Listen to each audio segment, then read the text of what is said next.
What is up, guys? Welcome. Anyone new here, if you've never seen my stream, my name is Rome. I am an esports coach and parkour athlete. You could still consider me that. I haven't trained in years, but I still teach it, so I suppose that counts. I did do a backflip today, so that has to count, right? Today is going to be an interesting stream. Beans!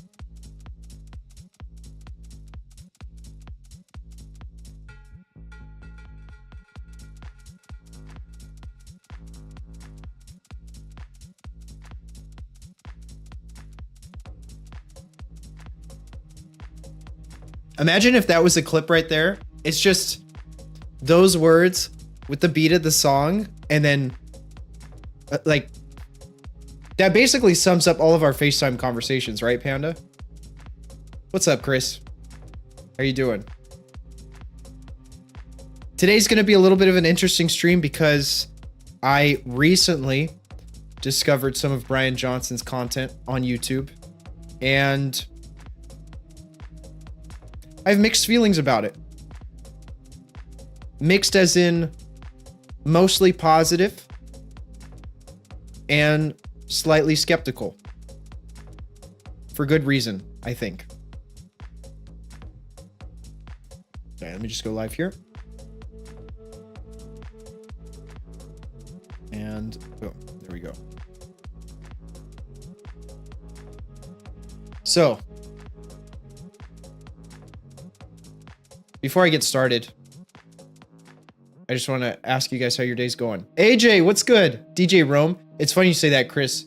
When I first got this standing desk, my mom was like, oh, I also, you can't quite see them, but I set up my speakers because there's actually room here, unlike my previous one. And so I was playing music through the speakers. I was standing up like this, and she would pop her head in around the corner and go, "What? You look like a DJ over there." My day is going well, brother. Good to see you in chat. Panda, I have to say again, that picture that Nick generated was so cool. I got to pull that up real quick just for the chat to see. This is insane. So for context, Nicholas saw my film on YouTube, and he it seems like he really enjoyed it, and he is interested in getting into his own filmmaking, creating his own projects, his own YouTube channel, and he generated a version of my character that I just thought looked super cool. Check this out, guys. I posted this on my story, but it's just, man, the materials for it, the colors, the shape of the helmet, everything is on point. Like, this is, when I played paintball, I would always wear a dark visor like this because I thought it looked more intimidating. People couldn't see my expression through it. They couldn't see my face freaking out when paintballs were flying past my head. Garco! My day's going good, but I got a rubber band on my braces for my overbite. Oh, dude, look. I feel your pain. Hopefully I'm getting these off soon. Right now, one of the wires is digging into my left cheek, so hopefully on the next tightening that won't be an issue anymore. Nick made his Tia Linda watch episode 1. That's one more view. Let's go. Aw, that's so awesome. Got back from the gym, about to make some food. Came home to Nicole already on Siege. Nice.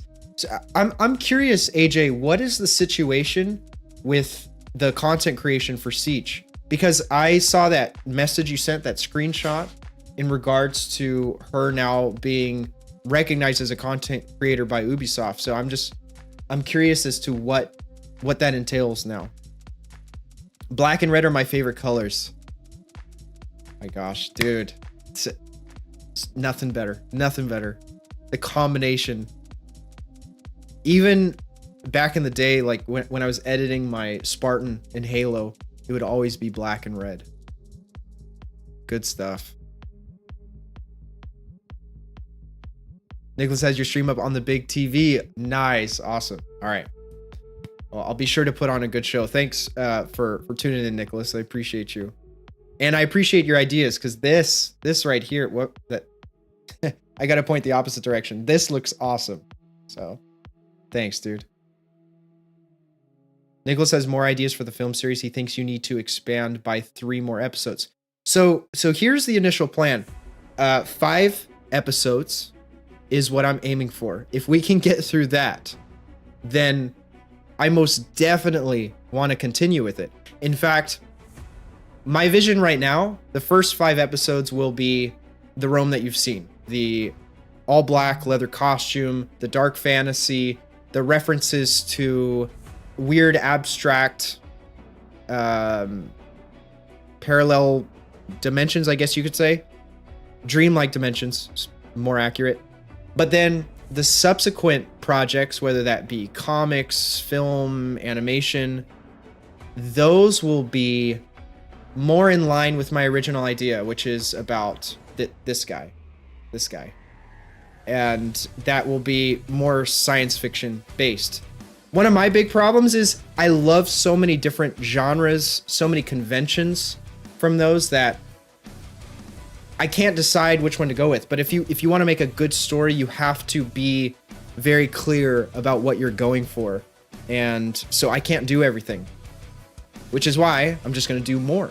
I'm going to have a strong focus on dark fantasy, and then I'm going to have another strong focus on sci-fi. Should that be possible, I will. You finally got a haircut, or is it pinned back? It's just pinned back. It's just pinned back, Chris. Let's see. Missing anything here? No. Okay. Let's go ahead and jump into it. Some of you guys might think that's very weird that this guy has an anti-aging protocol. I'm actually gonna pause the music for this one since we're gonna be jumping into the video here.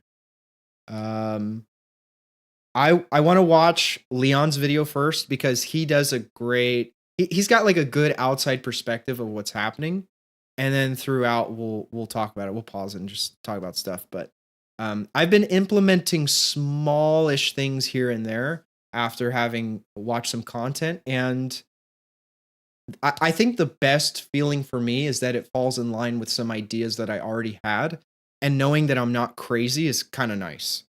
And there's a line in the last video that kind of was, it didn't flip a switch per se, but it validated something that I've been thinking about but haven't been able to articulate ever. So I'm looking forward to sharing that with you guys. I'm not, she's part of our R6 Nation community as well. They host competitions, promotions, etc. As far as Ubisoft, I'm not sure. I think she gets like a feature. Oh, that's so cool. That's so cool. Is she interested in esports coaching at all? Just curious. I know you guys are out of state, but you know, it would be nice to, initially I wanted to get Carmen into coaching where I work, but it's just schedules didn't work out. He's so cute. He thinks your inner demons need to be defeated by episode 2, and the new demons should show up after you've healed through the brain. Oh man, we're moving fast here. I don't know if I don't know if my character will be able to keep up. Nick's got some deadlines that we got to meet already. I love it. We haven't really talked about it because of vacation and then packing, so it's been somewhat on the back burner, but she's streaming tonight, so I'm going to ask after this round. But you got it. The fact that he's already understood that you were battling your inner demons, look, he understands that better than some of the adults I've asked about it. So yeah, mad props to Nick for that, for recognizing that. She mentioned like free season passes and getting to be a part of beta servers when patches are early. Free season passes sounds like kind of a nice deal. That's a real W in my book. Okay, let's check this out. This is Bryan Johnson, a biohacker who spends $2 million a year to look like his 18-year-old self again. Personally, not a huge fan. I mean, where's my chin? I look like a Anyways, Bryan sold his tech company for Honestly, $800 million. kind of same. Now My he's chin wasn't focused bad, on but still. reversing his biological age. At the current rate, he is projected to live to 200, and he's developing a protocol for all of us to. Okay, first off, that's it. Whether or not you end up thinking that this guy is crazy, the idea that he's projected to live to be 200 is insane. And just to quickly summarize, I've always had this thought in my head, like when I go to the doctor to get a checkup, am I really being checked up for everything that could potentially exist? Because they say the number one cure to most issues is prevention, right? If you can go in regularly and recognize an issue you might be facing, there is a chance that you can prevent it, right? But I've heard stories where, checks aren't always thorough. Sometimes what was thought to be one thing ends up being another thing. A doctor will say, no, there's nothing wrong with you. And you think, well, I might have this. And it turns out later down the line, you do have that thing that you thought. So I go in my head, like, do rich people have the ability to get more thorough scans than everyone else?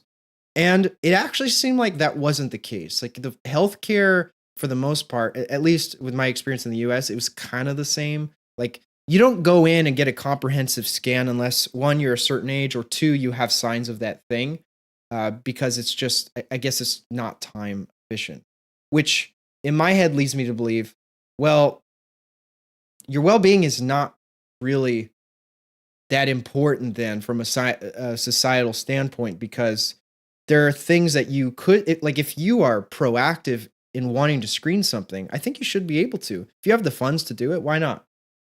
And so this is the first imperfect experiment for that. And the reason I say imperfect is because we're talking about a single patient, subject zero, a single specimen, which I think that sounds cool. It's like some sci-fi type stuff. I love all this technology, health. Combining technology and health to me is really cool. One day I might be a robot. Just saying. I'm one of those. I might be a robot. I might be one of those characters in Cyberpunk. We'll see.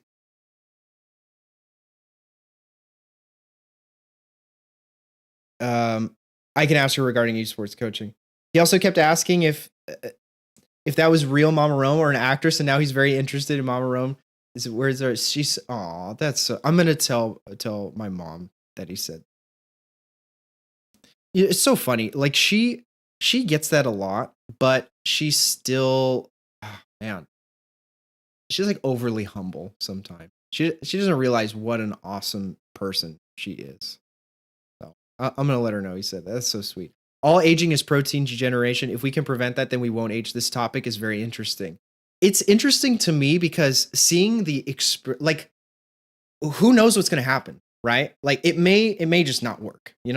It may just fall through, and I'm a firm believer that the idea, philosophically, the idea of immortality is not possible for a couple reasons. Even if you are able to achieve living forever, from a biological perspective, there will at some point be an event that leads to your demise. Okay, and let's say you, nothing in our day-to-day existence could physically destroy you, right? Okay, well, eventually the Earth is not going to be around anymore. Like there are, what's the word? There's a totem pole to the scale of biology, right? Like there's us, and then there's organisms smaller than us, microorganisms, and then above us, you can look at the planet in a way as its own. We have millions, billions of cells. I think it's billions of cells. We have, well, I'll say trillions of microorganisms that exist in our being, right? And so in a way, we're kind of like our own country or our own planet. And the Earth is that, with us being the microorganisms on it. That makes sense. And so you could keep scaling up and up and up, and I'm sure there's a level of it that is not recognizable to our brains, because our brains are just not advanced enough to understand it. I wouldn't want to live that long. Watching my loved ones leave this earth would be too much. Yeah, I would have a hard time with that too. You just reminded me of something really important, Panda. So there is a potential in the next 20 years that some some of this technology may be more accessible to the public, assuming it works, right? So my mom and I have this pact right now. I said, next 20 years, you and I, we're going to push each other to be as healthy as possible. We're going to enjoy each other's company. We're going to get good sleep. We're going to go out and have good food together, go on bike rides and do all that stuff. For me, that's like, cuz she is the most important person in my whole life. And to share as much time as possible, whatever it takes is I think that's it's cool. We're both on board with being healthy. And part of it is a bit of trauma from losing my dad. He had a condition that was very preventable. He had congestive heart failure, and he passed away because of neglect to his health. Like I'm just gonna be straight up. He could have changed habits that would have allowed him to be around right now and many more years. But he also had depression. And that was something that he and I never really discussed. It's just not a topic that came up. And so I think he kind of just let it happen. I'm not going to go there. I'm going to get too emotional talking about it. But my mom is the complete opposite. She's willing to do whatever it takes to live a normal, healthy life. She goes and gets her regular screenings, and I do the same thing. I'm super proactive. And I just feel better. And it goes hand in hand with the whole sleep thing that I've been talking about, or I've been harping on prior. I'll get to that later, but that's kind of where I'm at right now personally. But I totally understand what you're saying, Panda. From working in healthcare, I can say what you're saying about diet. Okay, I'm glad. And I appreciate you being here, AJ, because I am by no means knowledgeable in health or science. Like I know details I learned in school, I know my own anecdotal experience, and I know little bits of research that I've done on my own, listening to Andrew Huberman, Matthew Walker, various neuroscientists, all kinds of experts. But I think the most interesting thing that we'll find in Bryan Johnson's case is the fact that he's surrounded by like 30 doctors, and they still don't agree. Like these are the most elite professionals in the field, and they still disagree, which explains why you go online and you see so many conflicting opinions about nutrition all the time. Like you have one person say caffeine is bad for you, it's going to disrupt your sleep, and then you have another person who says yes, but if you have it in a certain time frame, it's not bad for you. People like pro, anti-V, like there's so many conflicting opinions. It makes it overwhelming. It kind of makes a normal person want to shut their brain off to even worrying about it. I'm just going to go get my pizza in McDonald's. I love McDonald's. And not think about it and just hope nothing bad ever happens to me. Or, never get a checkup because I don't want there to be the possibility that something bad might show up. So there are so many elements to it. It's also worse than you think. Cells must live in order for the human to stay alive. Take away the environment where the cells can live and the cells can't stay alive. That's why regardless, we need to take care of our, yes, 100%. Another thing in the second video, I'm really excited to watch with you guys. If you're going to end up half robot, you'd be Cyberman from the Doctor Who universe. You should really watch it. I might be, Panda. I might be half robot. They may even replace my brain at some point. We'll see. Am I really the same after that? Oh, we're going to go down a rabbit hole. Thank you, AJ. Appreciate that. As someone who suffers from depression, I totally understand the struggle of basic care tasks, but I'm trying to optimize my home. Oh my God. Okay, I can't wait. So, dude. All right, so when you're, there's two things, okay? It's two things that like opened my eyes to this. It was playing paintball, and it was building my first PC. All right. The paintball example is simpler. So let me go over that one real quick. When I first got into it, I got my first paintball marker, my first gun, and I was super disciplined about cleaning it to the point where it was unnecessary. Every Saturday, I would take it apart, like unscrew the same sections every time, keep them organized. I would lubricate certain O-rings. I would test them out. I would run paintballs through the bore to make sure it's the proper bore size. And I had never had that sort of routine before. I'd never done that with anything because before it was parkour. Like I was doing flips and parkour. I don't mean this in a negative way, but it's kind of destructive to your body. Like it's so much fun. It's a great learning experience, but it's, there's a huge adrenaline rush and you learn a lot about yourself, build your confidence, but it is somewhat destructive depending on your body type, your genes, what have you. There are some freaks, some crazy athletes who can take injuries really well. They can bounce back easily. And for me, even doing basic things felt like they were hard on my body, even if I could do them and keep pushing forward. So I'm going on a tangent, but that felt kind of destructive. And then paintball was a new perspective on like, I need my equipment to work properly for it to serve me in the heat of the moment. Okay. So I had to take it apart to understand how to fix things quickly and efficiently and to keep it functioning as much as possible. All right. When I built a PC, that was like more ground up. You get all the individual parts. It doesn't look like a PC when you first build it. It's just a mess. And then you put them together and you sort of like create life almost. It's an amazing experience. That's why I recommend everyone who has a chance, build a PC because it is the most empowering experience. And you feel like you can solve any issue after that point. So anyways, doing those two things made me realize this. I am the paintball gun. I am the PC. Like what I eat affects my reaction time. What I eat affects my performance. It affects how I feel, right? When you have something you don't take care of, it won't, like the gun won't shoot properly. And it's a terrible experience when you're aiming at someone and it doesn't go. I remember the first time I was on a field, this would have been the first kill I'd ever gotten. I was 5 feet away from the dude and I had a rental. I didn't know what I was doing. I was in like 9th grade and I'm shooting it and I don't know if anything's coming out of it. It's just air. And the guy turns and shoots me. And I guess it was malfunctioning. And I felt so lost and confused. I'm like, this game sucks. How do you do this? So I didn't want to feel that way anymore. And I'm kind of alluding to what you're talking about, Panda, with feeling bad or depressed. Okay. So when you have an issue with your PC, the correct way to solve it is through process of elimination. You come up with several ideas as to why it might be malfunctioning, and then you try them until you narrow down the thing that repeats the problem. Okay. So you might think you found a solution, but until you can repeat a problem, you don't truly know if that's the thing that worked. All right.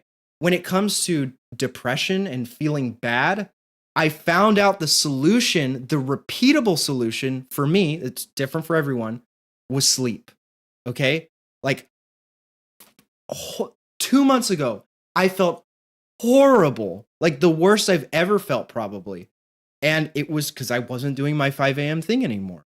And it wasn't a matter of, well, I changed this thing over here or this might not be working. It's like, no, that's the thing. That is what switched, because when I started 3 years ago, waking up at 5 a.m., and I want to preface that by saying that's not just getting up off 4 hours of sleep. That's like going to bed at 9:30 and waking up early. It fixed so many problems I didn't know I had. And depression was the biggest one. Day-to-day mood, anxiety, all that stuff, completely fixed. All right, I'm going to get off my soapbox now. Alex, what's good, man? Good to see you. Thing is, doctors aren't nutritionists, but they try to be. Studying biology and studying nutrition do come in hand in hand, but not all are the same.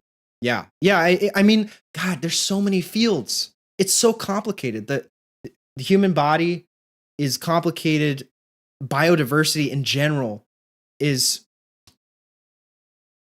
I mean, you'd go insane trying to study all of it. That's why you have specialized fields in each aspect of medicine.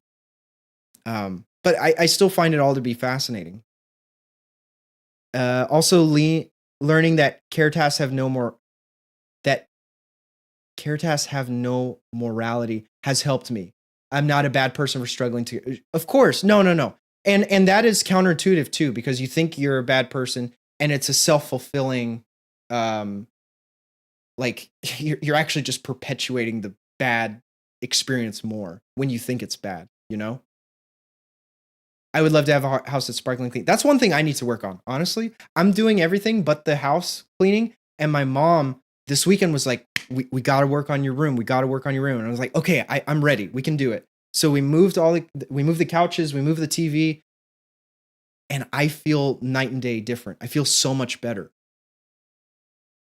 It's really underrated cleaning your space.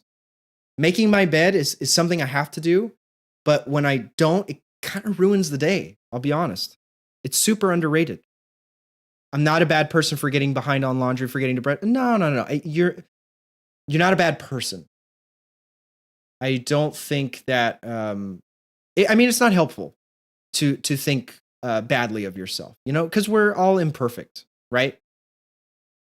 You know, you could take care of the paintball gun perfectly, and it still might break. In fact, you may go out and break it while you're playing. Tragedy is an inevitable aspect of our lives. You know, we lose someone, we get into an accident, something happens to us. We just got to roll with the punches, which I would argue is why it's so important to get what we can control in as much order as possible to prepare for those moments. I think that's what's key.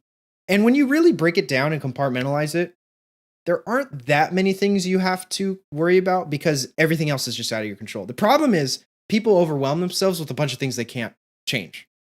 You know, it's like, oh my God, this presentation's coming up. Okay, well, when were you told about it? Yesterday? Cool. You have that amount of time to work on it. Like, if it's not the best in the world, I don't know what they expect of you. You just got to make do. Is what it is. If I make my house work for me and my ADHD and depressive episodes and have systems in place that work for our family, yes, it will. And the fact that you are going out of your way to find apps and things that help you do that it's the 80-20 rule. 20% of the effort gives you 80% of the outcome. All right. Just you searching is going to solve the problem later down the line when you get, I mean, obviously you have to do more, you have to get into it, but the initial push is downloading it, right? I can second that. It's a vicious cycle. Feel bad, stop taking care of yourself, feel worse. Yes. So when I was coaching college, we would have practices that would run until, 10 p.m., 11, midnight. And I was a mess. I was great at first. I also pushed myself way too hard. I started jujitsu and was getting my butt handed to me. And I want to go back, but I need to go in a little more, I wouldn't say humble. Like I didn't have an ego going into it, but I got humbled pretty hard. So I need to make sure that I'm in the right headspace to take on everything plus jujitsu. Because I think it's important. That's a facet of my life that I haven't explored or enhanced enough, is like really hard physical training and confidence in defending myself, which hopefully that need will never arise. But it's good to, it's like having a security system in your house. If you like reading 2 books, Subtle Art of Not Get, dude, Atomic Habit. My mom was just talking about that one. Atomic Habits. A story about a coach who did everything, all the tiny details to optimize his British cycling team to become Tour de France champions, because the team had never been in I don't know if it's a century. I may not have my years accurate, but bike shops wouldn't sponsor them or sell them bikes because they thought it would make them look bad. This is how awful the British team was. And he turned it around by changing 100 tiny details about their daily habits and their routine. And I thought, that's, as an esports coach, I love that so much. Both books helped me a lot in life. Yep. Speaking of preparing, Migs, myself, and my doctor have a care plan in place just in case my depression or mania get too bad. That's good. It's good to have the backup. Meditation is also very effective for me every morning. I have to. I'm still practicing how to like where my head should be, because sometimes I get distracted while I'm meditating. You know, it's not as useful. Hey, what's up, Eddie? How are you doing? Another thing I do, sounds weird at first, but man, it's so effective, and I believe. Oh yeah. Oh, sorry, you're talking about meditation. Yes. No, I think there's actually there's peer reviewed research that meditation is super effective. It just helps stabilize your mood throughout the day, and you approach situations with a little bit more. I'm not gonna react to it. I'm going to look at what the possible outcomes are and how I fit into it, and make the best decision for everyone involved. That's how I look at it. You also need to eat more than cheese during the, I do. I do. My eating is better now since I changed my sleep. I have been experimenting with fasting a little bit, but I wouldn't even call it an experiment because I did it for one day. It's not, you know, it's not that crazy. I'll talk about that in a sec. Chilling just on Val. Nice, dude. Okay. That was like so. Potentially do the same. He invited me and Kyle to his house in Los Angeles and showed us things that could literally add another 10 years to your life. We're on our way to Bryan Johnson's place. What do you want to ask him? I just want to know what we should be doing now in order to maybe add another 10 healthy years to our lives. As I'm slowly getting older, I realize how fast life is flying by, and it's scary. What if this is the guy who goes down in human history as the human being I feel that cracked the code on aging? I feel how fast it is now. Life. How's it going? Good, nice to meet you. Nice to meet you. What's on the schedule for you today? For real today? Yeah. Bryan's day starts with a program he calls Blueprint, a 5-hour daily routine put together by a team of 30 doctors for perfect health. After 7 months of this, he's already reduced his age by over 5 years, setting a world record in age reversal. I also recently took my own test to find out my biological age, and the results were surprising. Are you hungry? You gonna eat some food? Yes. Dying to have your food. Okay. I'm great. living to have your food. Okay. So first thing in the morning. That's is pretty Green good. Giant, collagen peptides, creatine, 2.5 grams. I'm more of a 2.6 gram type of guy. I'm happy to try this out. We can have our differences and be friends. All right. So whoever wants this first class. All right, let's see how we do. Yeah, we get the reactions on this. I imagine it tastes I'm a awful. fan. What are you doing? It tastes like nutrition. Yeah. I think a lot of people are watching this video and they wonder, what is he eating? What are the supplements he's taking? What are the exercises that he's doing? So Allow us to introduce Automox. All your endpoints, always configured, always secured. We're here for that I can do them as well. And I think that's the wrong approach. Bryan's approach is very different, and it changed my perspective on how to approach health. Basically, the question we were trying to ask scientifically was, if you just basically made my So real quick, I just want to talk about like some of the like naysayers right now. The biggest thing, and I've kind of felt this way sometimes too when I watch the content, is like people will go, this dude does not enjoy life at all. His existence is solely for living longer, right? Which I get this mindset of, you know, if you are so overly strict about any one thing or extreme, then it kind of defeats the purpose. So I understand that, but I think this is different in that the goal of it is not necessarily to I don't think it's a vanity project. I think it's an experiment that he's really crazy about doing and will eventually serve all of us in some way. So, you know, I think at the end of the day, to each their own. If you want to go this extreme and you have the means to, because you would like to provide some value to the world, why not? Then again, people are going to hate everything, so it's whatever. I mean, I struggle with food sometimes, but I'm working on getting stuff for smoothies and I get the right nutrients. Yeah, it's important. I mean, the best motivation for me is knowing that I am going to feel better. That's like number one. Every experience I have is going to feel better. And some might say, well, waking up at 5 a.m., like that's really hard. That's kind of extreme. You're foregoing a bunch of social interactions in the evening. I'll tell you straight up, like the cost is so small. like the hours you do get, one are more, and two, they're better. The hours are just better. Like existing feels so much better. So if it meant that I could never go to, I mean, I wouldn't. I don't think I'd be that inflexible to say I'd never go to an evening event. The problem is if things were set up in a way that you didn't have to, I would just go to morning. Like, imagine if there was a morning rave. That'd be sick. Imagine like everyone's super engaged. Like you have a real conversation with someone because they're not completely like inebriated. That'd be amazing. But I know that's kind of weird and cringe. It's all good.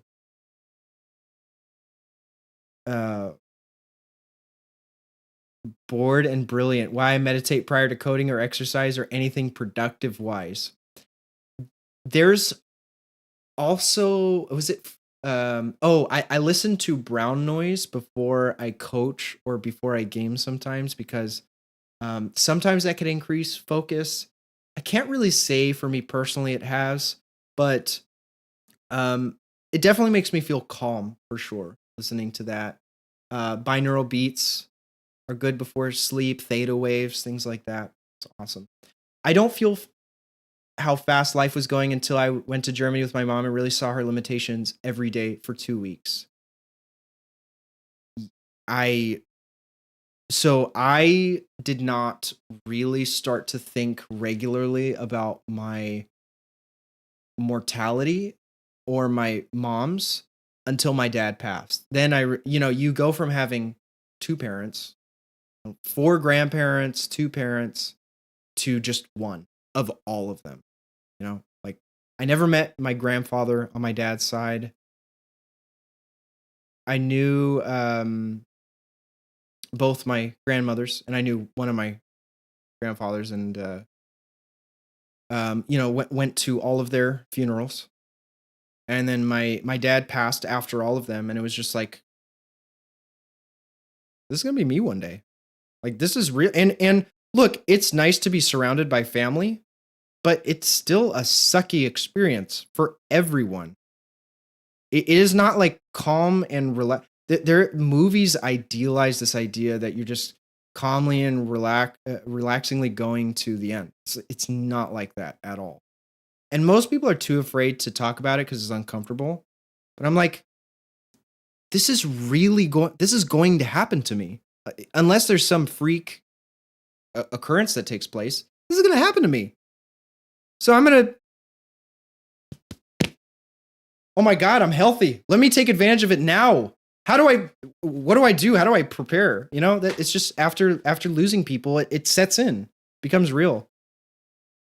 I feel my age when a coworker of mine is a decade. Dude, oh my God, my students are always bullying me. They're always bullying me. And it sucks too, because I'm one of the youngest looking employees at among my coworker group at school. They always make fun of me for looking young, but then I go and teach kids and they're like, dude, you're old. You're an old man. Like, whatever. Screw you. She was literally the most physically strong woman I'd ever known, and seeing her struggle to walk a city block. Yeah. You're the people you think are invincible. Like when I was a kid, I thought my parents were invincible. And you see someone who is strong like that suddenly have trouble, and it bothers you. It concerns, like you don't want that to continue to happen, but there's only so much you can do. So I feel you, Panda. 100%. I feel you. Once you have a lunch that doesn't give you afternoon lethargy, and you have a workout that gives you a natural high, it's so yes. Yeah, because you don't have to experience the downside of all the other things that I won't go into detail. Those all offer the same effect, but at a very steep cost. It's not a matter of substances putting you back to baseline. They put you below baseline. You feel worse than before. So, whew, man, medicine's a crazy thing. Carmen probably bullies you too. Doesn't probably. There's video evidence of her bullying me every day. Yesterday, evidence, contract, evidence that I've never seen, but I'm sure it exists somewhere because she said so, right?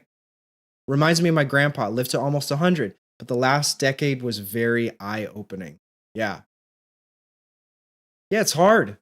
It's hard. And then you go, man, is it really like, am I going to enjoy that time? If I manage to live longer, am I going to enjoy that time? You know, if you're with a loved one and you outlive them, it's like, does it just keep getting worse? Anyways, so get on before I get more depressing with body, a controlled experiment. What could you do with the body? Like, how much could you slow the speed of aging? I've spent millions of dollars doing the first step of measuring everything we can. So we use MRI, ultrasound, DNA methylation, microbiome, everything we can measure. Then we look at the evidence. Okay, the other thing too, there's like a popular trend to hate on rich people because they're, you know, not donating to the poor or whatever. They're doing rich people things. Like, this dude is spending millions of dollars to do an experiment on himself that we might get information from. Just let him do it. Like, what are we really getting upset about that? There's so many weird hate comments I've read. It's just like, man, you can't do anything on your own with your own cash. It's crazy. We say, what does the evidence say to do, to how to achieve optimal health, and then we implement it. Even with these 2 years of kind of messing around with Blueprint, we've dramatically slowed my speed of aging. I'm now aging at a rate slower than the average 10-year-old. We've been able to do that with just 2 years of playing around. It's reasonable for us to say, what can we be in 20 years? It's a cool question. It's no longer like, well, I probably won't be able to walk anymore, my knees will probably be giving out, and my back will probably hurt. We don't have to make those assumptions anymore. He always thinks 5 levels deep. I want to be able to do a backflip when I'm Service 90. level 1, people just think this food is good. Ugh. Going a level deeper. Whoa, is whoa, habit whoa, level whoa. 1. People just Was he think eating? This food is good. Oh, it's not McDonald's. Yeah, that's really bad for you. If it were McDonald's, it would be fine, but it's obviously Burger King, so no. No. This food is bad. Going a level deeper is having specific diets. And that's where you get all these people debating about paleo versus vegan versus carnivore. Going another level deeper is looking at the actual studies. But you still see a lot of things that are confusing or just conflicting. For example, you can feel great on a keto diet, but if you have a certain genetic predisposition to Alzheimer's, it increases your risk by multitude.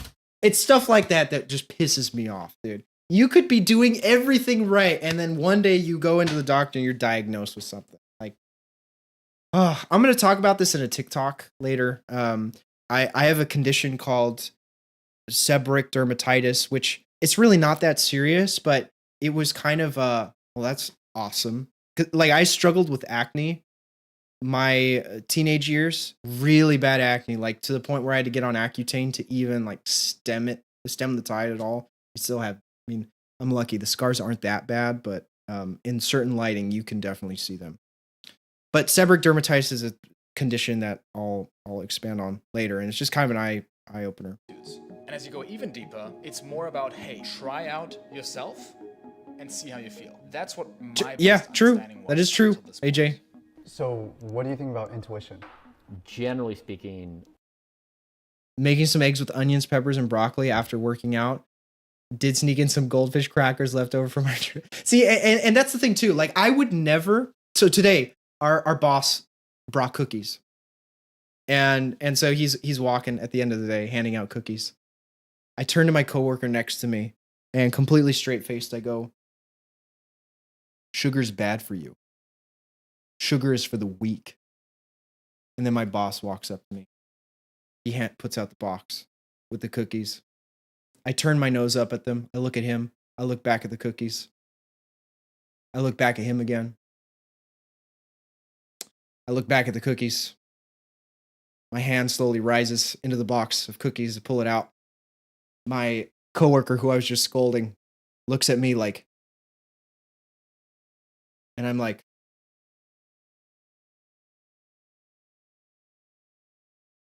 I guess I'm weak. There's this hilarious like Jocko Willink video I have to show you guys sometime where he tries to convince you not to eat a donut. It's the greatest thing ever. Like, just imagine the toughest Navy SEAL of all time going, "Don't eat that donut. Doesn't matter that they brought it into work or if it's impolite. Don't do it." The fact he can get in top-notch health because he has the financial capital, I think, is what angers people. Yeah, but I mean, it's like, all right, you know, if I like, okay, if I was in top notch health now with what I was doing, people would be like, oh, cool.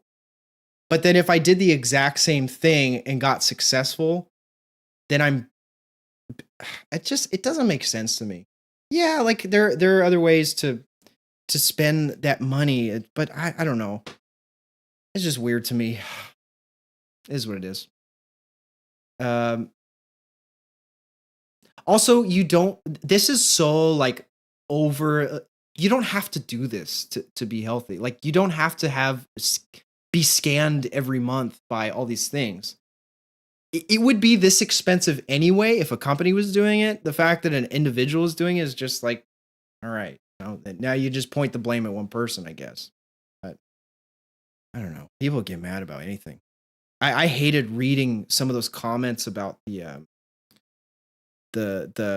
submarine that imploded. Like, man, I have a real problem with internalizing stuff. You know, people were cracking jokes and posting memes, and to me, at the end of the day, it's like, you know, there is awful suffering around the world, and my heart goes out to everyone living in a war-torn country right now. But I feel the same empathy for the people that are in that sub, regardless of their situation. I don't know how they came across that wealth. I think my heart goes out the most to this 18-year-old kid who didn't want to go on that trip and was forced to and lost his life as a result. And I could never step back and make light of it. That hurts me. Like I remember seeing an Instagram post like where people were posting memes, and for the rest of that day I was sick to my stomach. It's just like, okay, yeah, so what? They're wealthy, cool. So that means that, zero empathy is deserved. It's funny, I had an esports student or esports player once who had the same experience when Queen Elizabeth passed away. Like people were making memes and jokes, and it's to be expected, right? Because it's a really famous person. But he had a profound emotional reaction to it. I thought it was sad, but when he had that experience, I was like, wow, the empathy level here is really strong, and it comes with a difficulty to remove yourself from feeling that. That's why you have to be careful what you read on the internet, because you can go down a rabbit hole of negativity. I can't eat donuts. They have palm oil. Yeah. Well, it's probably a plus. I'm known around the hospital to never eat sweets, but I ate cake for my friends going away party and everyone lost their mind. That's hilarious. I love that. That's so awesome. Jocko actually has a video where he's talking about eating carrot cake, and he's like, so we were at the restaurant and the carrot cake was served. And I thought, for the safety of everyone around me, I had to strategically neutralize that carrot cake. And I'm like, okay, so you're not perfect either. That's so awesome.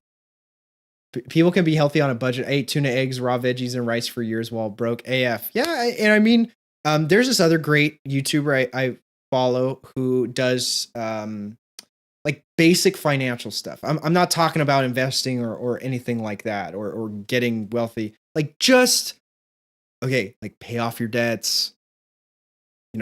What are your credit cards? What are your monthly expenses? Things like that, and trying to get that stuff in order. And he was talking about just eating on a budget. If you're looking to get your finances back on track, that's one of the things that you can easily work on. And it doesn't have to be unhealthy. They don't need supplements, fancy nutrition. Yeah, you don't need all that stuff. I mean, my workout routine consists of me going to the park and doing body weight. I'm not super strong. I'm not buff, but I feel like I'm reasonably healthy.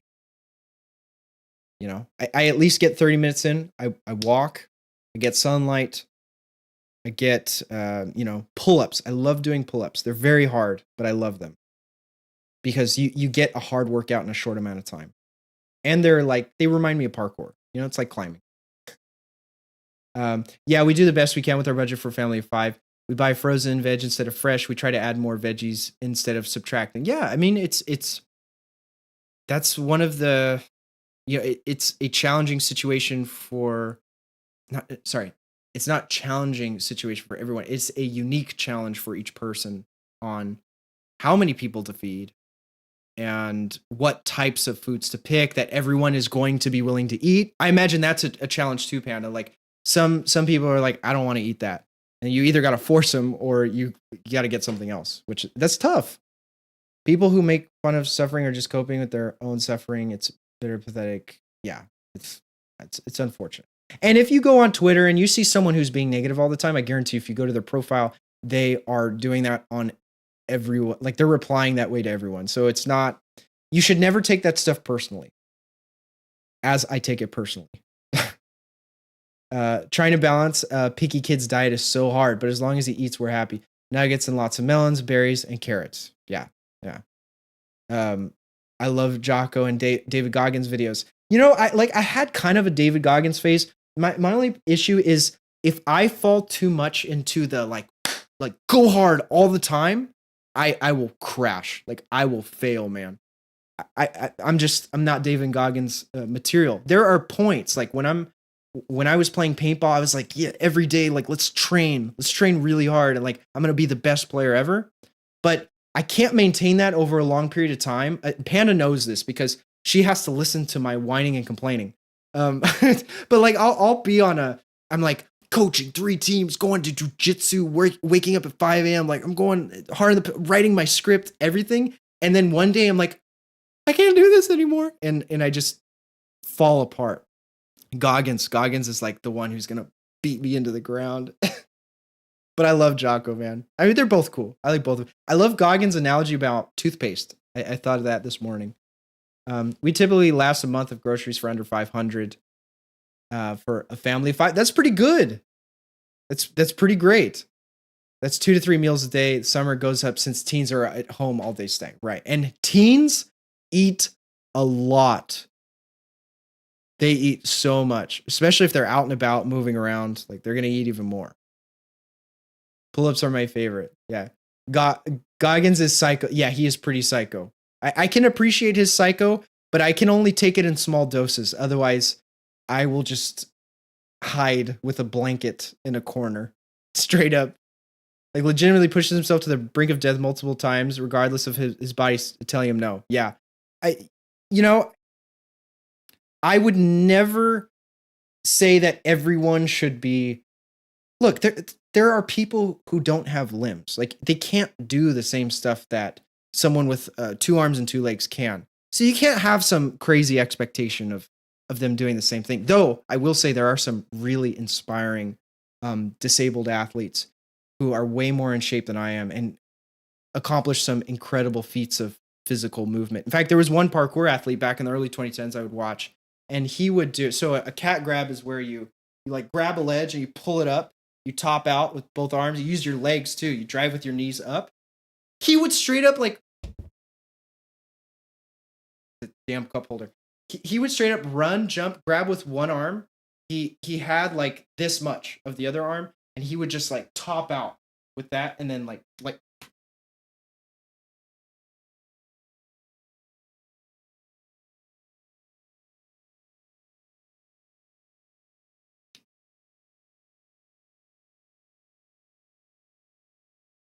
Oh wait, you guys can still hear me. It's just that I can't hear anything. That's got to be a clip right there, right? Me trying to explain parkour while breaking my headphones. And having a head indentation. Where does it go? There we go. It's one. Just can't get too crazy. I get there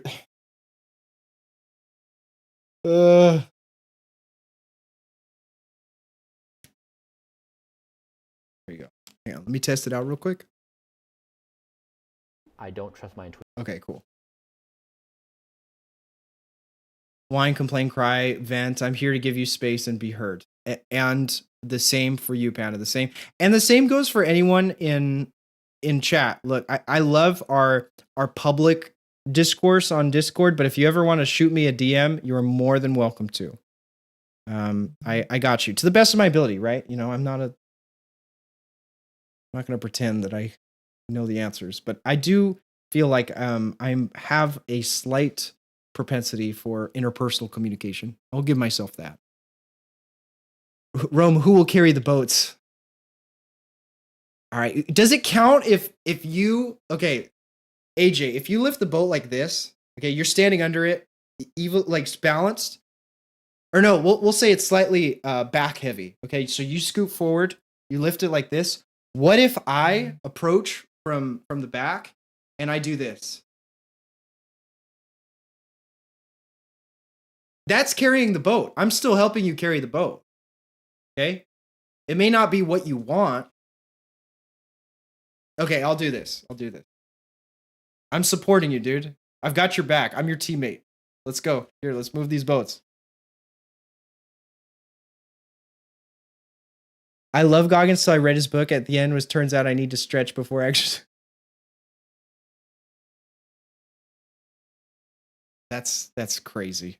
He's got like holes in his feet and his toenails are falling off. I remember I dated a girl once who was a marathon runner. And, you know, me trying to be all cool, whatever. She's like, I'm going to go out for a run. You want to go with me? I'm like, yeah, sure.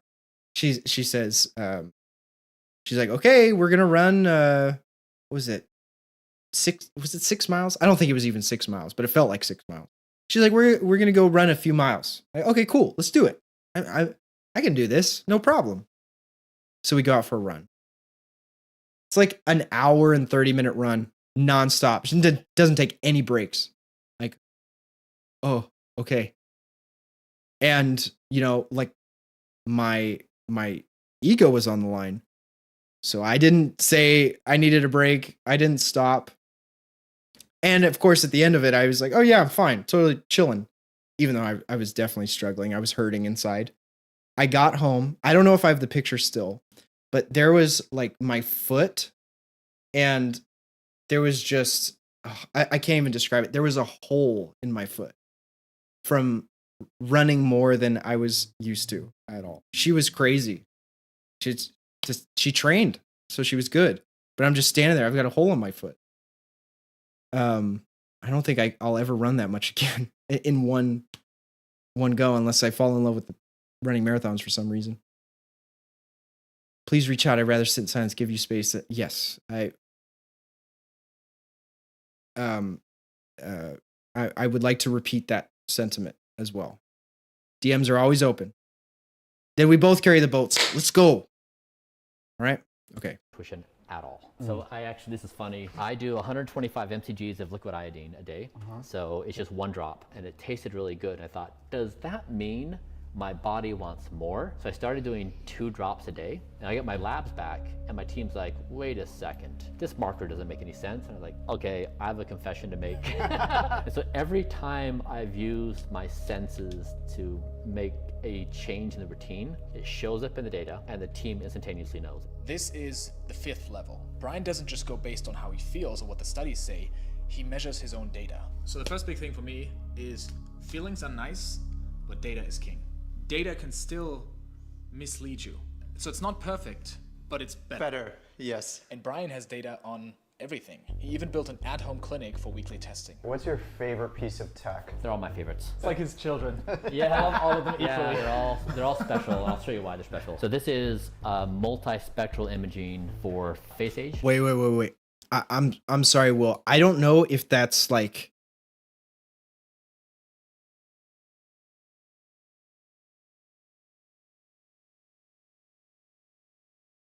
Oh. Here's the thing that sucks about going and training with people. Because they're so used to it, they never tell you how hard it's going to be. In fact, they probably lie to you to get you to go because they're afraid, oh, if I make it sound too hard, they're not going to want to come with me. Because they want to go with you. But then you go and you get destroyed. This is insane.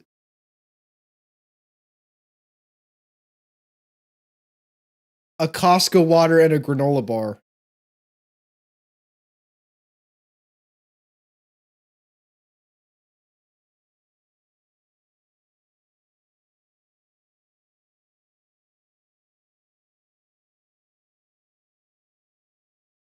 Let me guess, you had to climb this with no ropes.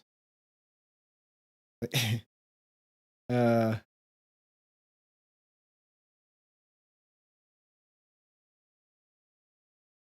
That's the first time I've heard iodine said that way. Iodine. It was a 7 to 8 hour hike. You gotta tell somebody that so they can prepare. So did you just get there and like, oh, by the way, we're going on Mount Windy? Could you imagine you live in the Himalayas and someone's like, hey, I had an idea for a hike. You want to, just want to do a quick stroll up Mount Everest? I thought it'd be romantic. I thought we could summit it. Just a few minutes. Afternoon. Okay, maybe an hour. I think it'd be a great bonding experience. Just Mount Everest. No biggie. Have you guys seen the hardest mountain to climb? Oh my God.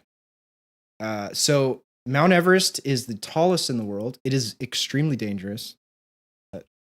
Hardest mountain to climb. I think it's in China. K2.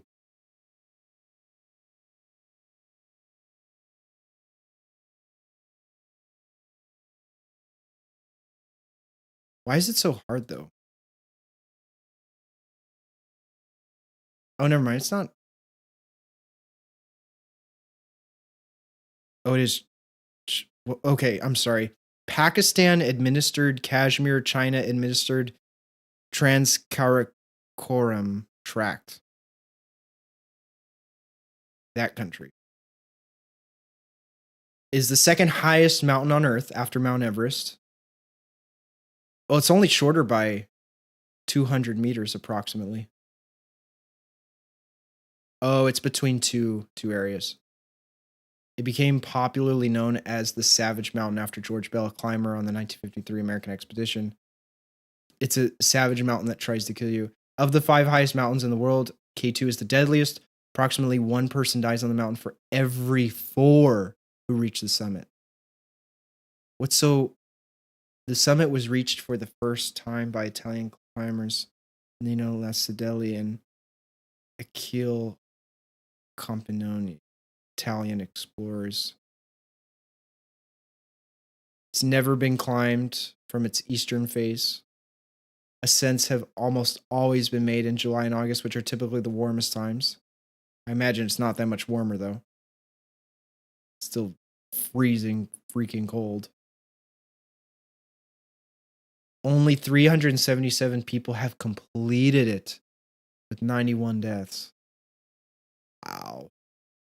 Meanwhile, on Mount Everest, you've got lines of people struggling to get to the top. Oh, it's crazy.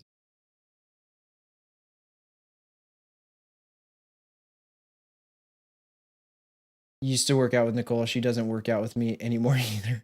She didn't want to carry the boats. Don't worry. I'll get over there and we'll carry the boats. Okay. I might throw up a couple times, but I'll wipe it off my sleeve and keep on carrying the boat. I got you. I struggled on Mount Fuji. Coming down was difficult. How long is Mount Fuji?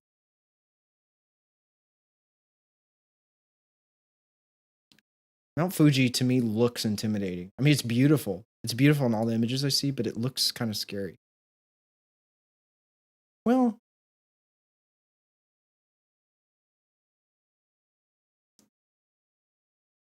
how long did that take? Climbing Mount Fuji. Let me see.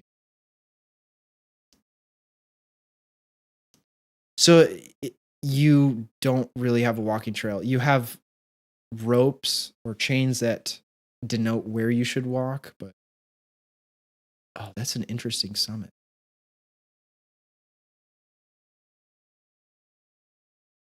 It's a lot of people. Was it that busy when you went, Will?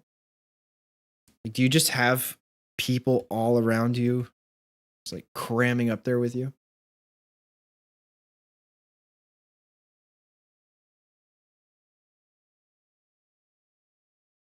I can see why coming down would be really hard.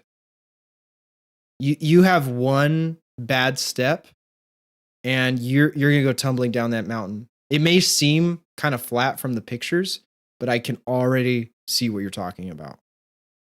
It'd be super tricky going down. I should never climb Mount Fuji.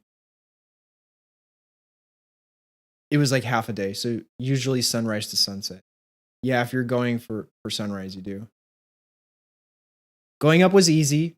Down makes you really watch your step. Yeah, I could see it. I could imagine it.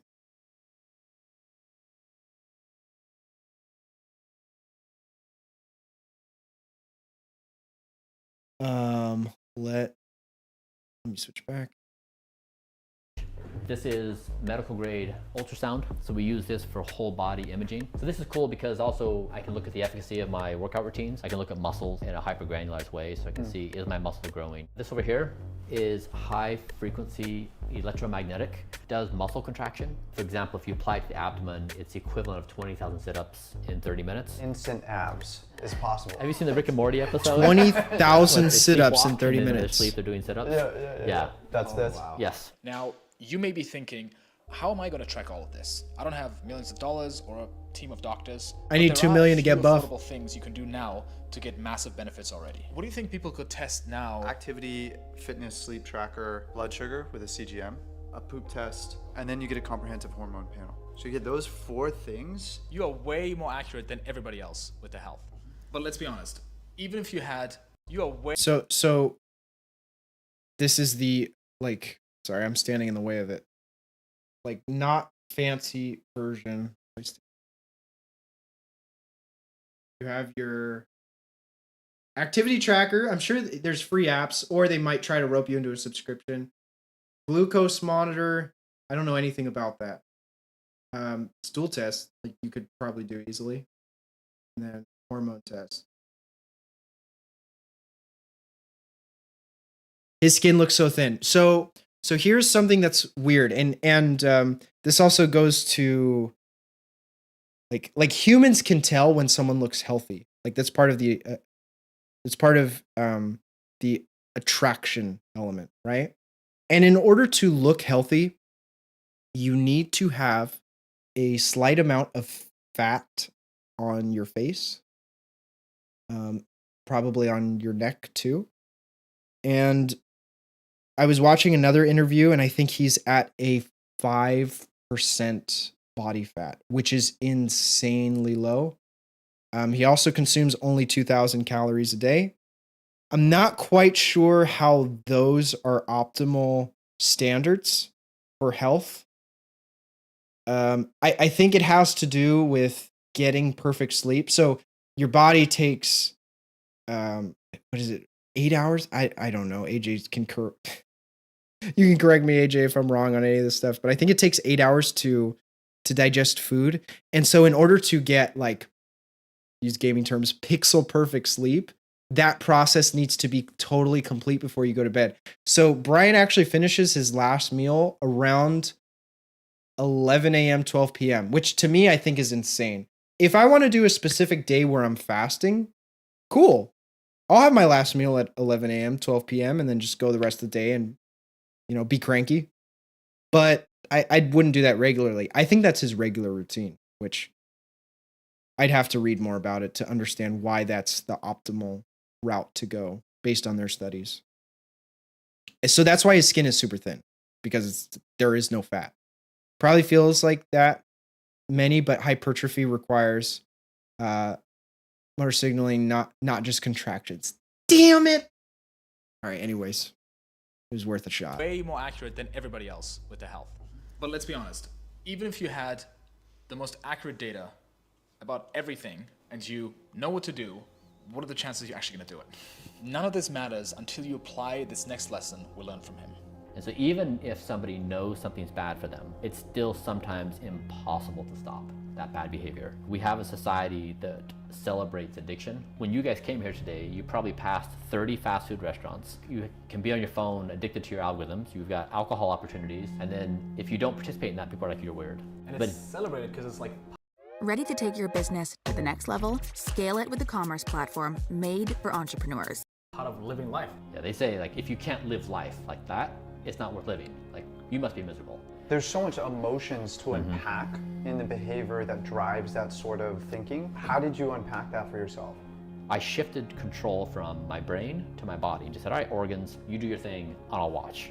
We think our brain is the number one problem-solving tool. For me, it was my biggest nemesis. It was the problem I had to solve for. So what Bryan talks about. Okay, so that I identify with a lot, because going back to the paintball equipment tool, the paintball gun doesn't think, right? Like, you're the one who controls it, but in order for it to operate, each of its individual parts have to function properly. All right. And so for you as a human, for this to make the best decisions, the most patient, the wisest that you can muster, all of these need to work properly. And it is counterintuitive. I think the idea that you should focus on what your organs want versus your brain is great for actually getting your brain to work better. Because I don't need to tell you guys how much crazy stuff we see people doing online, and it probably has something to do with their health and well-being. Okay? Physical and mental. In fact, I'd venture to say probably more so mental. And we've always had this kind of dichotomy where this is different from this, and it's like not. They're the same. Like they need each other. Like, you are your brain. So yeah, I think it's great to focus on what your organs want, what your body wants versus what your brain wants, because your brain is usually the thing that's telling you to eat the cookie. Not that it's bad once in a while. Like, you do have to find a balance. Live life. It's great. But I think your brain wants to eat the cookie all the time, deep down. That's when things like discipline come into play.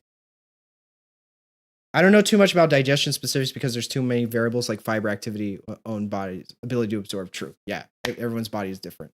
That's one of the flaws with this experiment, in my opinion, is that we are working with a single body type. And I believe they are bringing more people on. I think they have a woman who's joining the program, which is really cool. But again, that's still only 2 subjects. And also, there are different phases we go through at different points in our lifespan. So I'd be curious to see if they bring on more test subjects. Help, I'm being bullied by a 6-year-old that wants to play with Midjourney. Uh-oh. Tell him he only has 2 images per month. Ask him what he wants to generate. I'm curious. About is the goal of the autonomous self, where you become. What do you want to generate, Nick? That just follows a protocol. This is why everything in Bryan's day is automated. From his morning pills to his workout plan to the food he eats, he simply needs to get up and follow the routine. And the more you can automate things in your life. Okay, this is super important. Okay, I gotta say this looks ridiculous, but anyways, he's doing his thing. Automating your day-to-day life, your routines, it's huge, man. It goes back to what you were saying earlier, Panda, about cleanliness and organization. The less you have to think about doing things, the easier it is to repeat them. And that's something I struggle with too. Like, I'll go to the bedroom and I'll grab a shirt and I realize, oh, I need something from the living room. I go to the living room, I grab it. Like, wait, I forgot pants. I go back, I grab the pants. I'm like, wait, I didn't grab that thing from the living room after all. I grabbed part of it. It's just like, oh my God, half my day's over now. So automating tasks is really important. And it makes things, makes them more efficient, more enjoyable, easier, just better. Dopamine is a big factor. I'd love to venture down that topic in the future. Yeah, absolutely. Do you listen to Huberman Lab at all, AJ? I'm curious. Atomic Habits equals habit stacking, automating good behaviors. I need to read that book or get an audiobook or listen to a podcast about it. It sounds like it's right up my alley. I actually did a video last year, and this is one of my proudest moments ever on my YouTube channel. So I watched a video about Atomic Habits. I don't know if it was about the book specifically, like referencing something from it, but the video was called Atomic Habits, and it used the analogy of a plane changing direction by a couple inches and noting that if you did that, it would completely shift the final destination of the aircraft, which is true, right? Like you imagine you're leaving LA, you're going to Heathrow, London, and then you decide to turn it a few inches. You might end up in a completely different country. And it is the same as adjusting the trajectory of what you're trying to do in life. And so I posted a video talking about that. And I actually had a parent come up to me and say, oh my God, like I loved that moment in your video. Keep posting content like that. And I was just like, I collapsed. I hid in the corner with a blanket and cried. But that was just a long-winded way of me saying I need to read the book. Okay, but what if your closet automatically picks your outfits, studies weather, your style, etc.? You might be joking about it now, but who knows? That could be in the near future. You never know, dude. I'll believe anything at this point, honestly. Realistic Amy from Sonic the Hedgehog punching Dr. Robotnik. Oh, that's cool. Oh, okay. Here's what you can do, Panda. So you generate the 4 images and you go, Nick, look, we have a limited quota or a limited amount we can generate. You have these 4. You can either generate one more time or we can pick one of these 4. I may have, but I don't recall the name. And Atomic Habits would be a good audiobook for walks. It's so good. The airplane. Yeah, dude. I loved hearing that. I have a list of business ideas. LOL, this is not a joke. Okay, well, yeah, you can share them in chat or shoot me a message. I'd love to hear about it. Man, I love it when people have their own like artistic business, like entrepreneurial ideas. I always ask people. At one time, someone actually criticized me for this. I said, "Oh, so how's work going?" I'm like, I don't want to talk about work. I'm like, oh, my bad. Like, I thought maybe you enjoyed work or like there's some place you're trying to go after. I ask people like, what are you trying to do? And they're like, well, I'm doing this thing. Like, okay, do you like that thing? No. So what's next? The conversation kind of ends there. So I'd love to hear your ideas, Will. Meal prepping, to-do lists, workout plans, the easier it becomes to stick to healthy habits.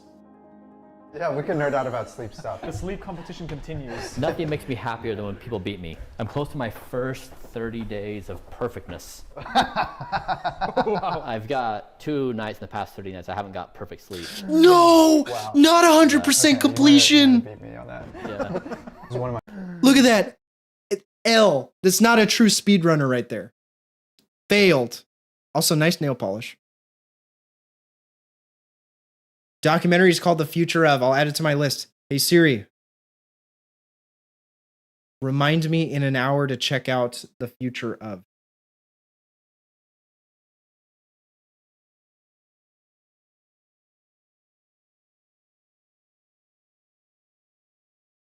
That's a big tell. People who react that way aren't working in a job connected to, yeah.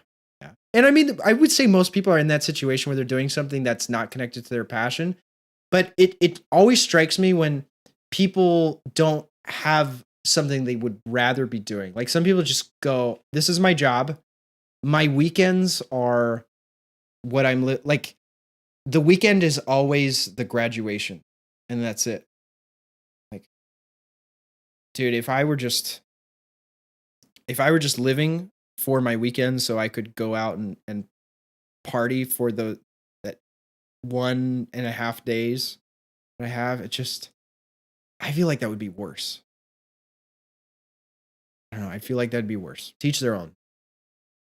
I want that sleep consistency. I definitely have the hour consistency, but I don't have the sleep consistency. Like, Matthew Walker, highly recommend. It was the person who initially motivated me to start changing my sleeping habits. He's a neuroscientist who studies sleep specifically and talks about how you non-negotiably need enough hours and quality. If you don't have both of them every time, it is suboptimal. So sometimes I feel like I have the hours, but I don't have the quality. vice versa too, but mainly the prior. And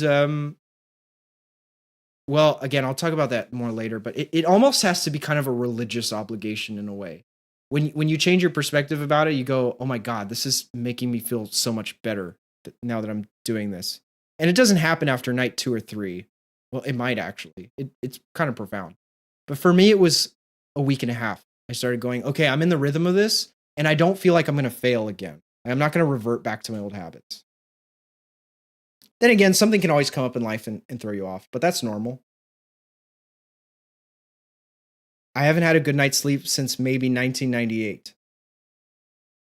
All right, let's keep watching then. Wow. Let's keep watching. That Okay, you might have beat me on that. yeah.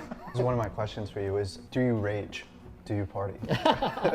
I want to film a Blueprint Rager. Shots of extra. Okay, you know what? I'm so film- partial to this. This is like cyberpunk. This is like 2009 Gaga-esque look, kind of. The headset, the laser beams, the bloody needles off. Like, dude, I'm ready for this movie to come out. Where's the trailer? I'm looking forward to A it. Blueprint Rager. Shots of extra virgin olive oil. 80 decibel music. Not Okay, I tried this last night. I never thought I would say these words. So my mom and I, we both took a shot of extra virgin olive oil, and I looked at her after scrunching out my face and going, I feel like a car being lubricated. It just tastes like nothing. It tastes like you're drinking motor products. It's awful. I mean, it's great on food, but having it straight up like that, I don't know. I have heard various corroborating stories that olive oil is incredibly good for you. It's so good for you. So until I hear contrary, I'm definitely going to, when I order my swai fish, extra virgin olive oil. Drinking olive oil is an actual thing, apparently so. to make sure that the music's too loud. The red lights. Yeah. If you establish the culture and the rules of the game, everyone's cool with known rules of the game. And so that's what you're doing, is you're establishing new rules for people to play in the game that you've decided is. See, that's what I want. I want people to not think it's weird, to want to get good sleep. All right?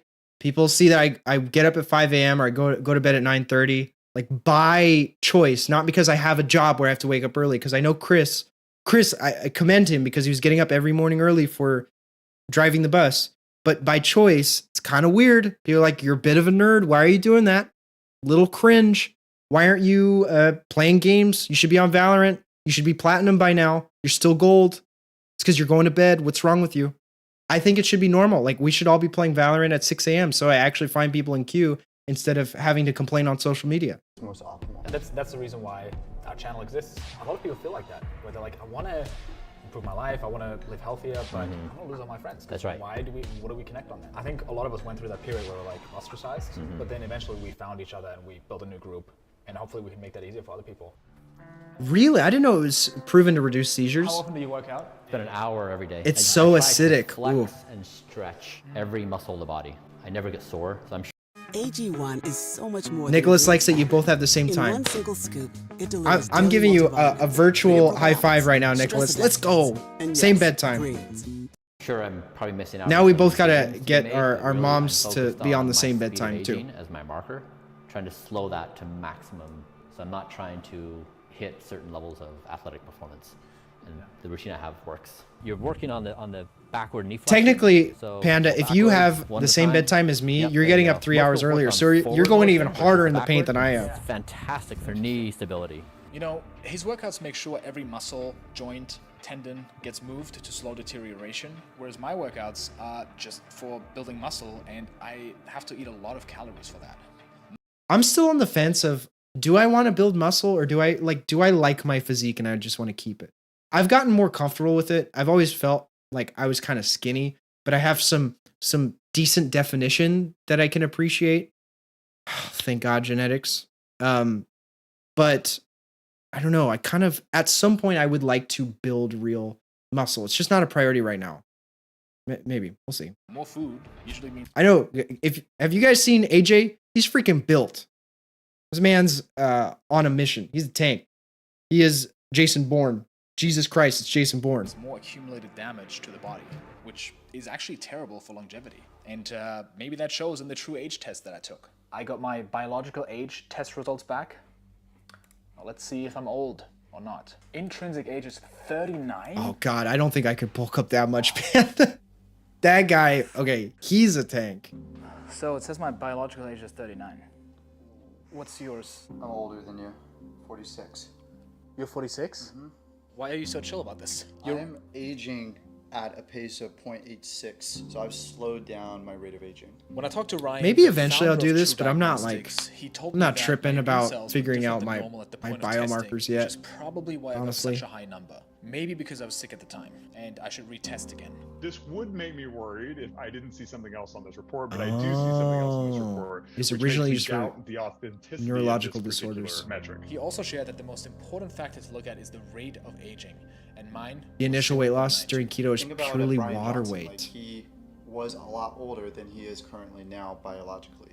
It's literally just about. I still doing lift baby the weights things compared to that my youth. Heal your body. And again, it's easy to think that what he Your baby weights are still probably 2 of me. Because I went to visit Dr. Stickler, a longevity expert here in Austin, and he I think offers a I'm lot of the things that Bryan does to his 127, patients, 127 but pounds. way cheaper. And he told me about some really exciting tools that are becoming accessible to all of us and will change our life dramatically. What's at the forefront of the health industry? I think the best thing is the plasma dilution therapy. It's a plasmapheresis machine. Draws the blood out, spins it down, takes the plasma off, and returns your red cells. It takes out inflammatory cytokines. It will take out aging markers is the theory that we're looking at. Rapamycin is a little capsule. People take it once a week. There's a lot of evidence that it actually prolongs healthy longevity. I don't know if you remember a show called The Island, but they would pee in the toilet in the morning and it would give them an assessment and alter their diet that they were going to be given for the day and other things. So it's immediate. Obi-Wan feedback. Kenobi. And I think we're getting there. Because of people like Bryan, who pour in so much money, all these things that This Bryan dude's giving does useful are information. becoming I'm just like, available to us. Obi-Wan. This is what they call democratization, meaning there's more money pouring in, more companies are launching, products get better and better, and every year things are getting cheaper. Interventions we did Hell in yeah. 2010 that would cost $5,000 are now like $200. The amount of time to double knowledge took about 15 years. By 2012, it was down to like 2 years. In 2019, it was down to 7 months. Yeah. That's crazy. Oh, I yeah. missed that part when I watched it. Yeah. The exponential increase in But knowledge. until then, what can we actually do? The everyday person that doesn't have $2 million a year to spend, what advice would you give them? People want to do things in their life that improve their life. Sometimes they'll focus on the things they have control over. Like they want to buy a supplement. But really, it's the bigger issue that counts. Can they get their sleep to be right size? Like, can they actually get high quality sleep? Can they avoid eating a bag of Doritos? Can they avoid the excessive self-destruction? Like, it's like the big things. Okay, I'm sorry. This Eating a bag of Doritos. Can they avoid the excessive self-destruction? this is not self-destruction. Okay? This is I'm loving it. So I don't know who I'm willing to take back everything I said, everything positive I said, because no one talks smack about my McDonald's. This is it right here. Like this is the apex of health, if you ask me. So actually debatable because I don't see any McDoubles. Those are the only valid menu items from McDonald's. I dropped barbell squats because the weight was hurting my back, so now I went to single leg squats with 185 pounds instead. And dude, my legs are fried. Chicken legs be gone. Oh, well, at least you don't miss leg day, right? I mean, 185. That's trying to math. That's like 1.5 of me, right? So I definitely couldn't lift that. Structure. It's like the big things in life. Maybe I could are work the to it. biggest power If I loss. ate The enough other food, things, I probably higher level could stuff, work to it. Will come later in time. My top 4 longevity pieces is nutrition. Wait, I kind of want to hear that. Things in life are the biggest. They avoid the excessive self-destruction. It's like the big things in life are the biggest power laws. The other things are just higher level stuff that will come later in time. My top 4. Okay, so you don't have to do crazy health stuff. You don't have to do crazy health stuff. All you have to do is avoid destructive behavior, all right, which is pretty obvious. If you can do that, then you feel better. And then the minutia you do later on, right? I don't think anyone in this chat has to worry about that stuff yet, thankfully. Fingers crossed, knock on wood. Let me knock on my drywall. No one in this chat has to worry about that. But the preventative behaviors, easy to fix. Well, not easy. It takes work, but it's obvious to fix. Longevity pieces is nutrition, exercise, sleep, and stress. 60% of longevity is related to lifestyle. For now, the best thing that we can do is stay as healthy as possible with the things we already know. Doing the basics, automating what you can, getting tested frequently. But the real question is, do we have to die? Because we may reach longevity escape velocity, meaning that we may live long enough to get access to the discoveries, technologies that allow us to reverse aging and maybe even live forever. Thanks for watching. We'll see you in the next one. Okay. I'm going to go through this real quick because it's a nice summary of the whole process, and then we'll watch the final video, the one that I think made a tremendous difference. I'm going to engage in a terrible Twitter thread format. So just some background on Bryan. He sold Venmo, Braintree to PayPal and made FU money. What's the point of making FU money if you don't say FU? He's also ex-Mormon. Explains tweet below. Okay, so let's just go to the actual description. He took 100 mil of his company and plowed it into genetic health tech. He also started his own company to track the brain called Kernel. He ran a payments company, but it seemed crazy to him we couldn't measure our health or our minds as well as we could measure software. Seems fair. The basic thesis underlying a lot of what he does is that it's really silly that we've deployed huge tech resources on how to addict ourselves to consumer products, and it'd be better to apply the same kind of rigor to measuring and enhancing the human mind and body. Because he's plowed 100 mil into gene health companies, he started seeing crazy stuff. 5 gene mods, and he saw progress with his own tech measuring the brain. Then AI busted on the scene, accelerating all of the above. That's something that we'll talk about in the next video.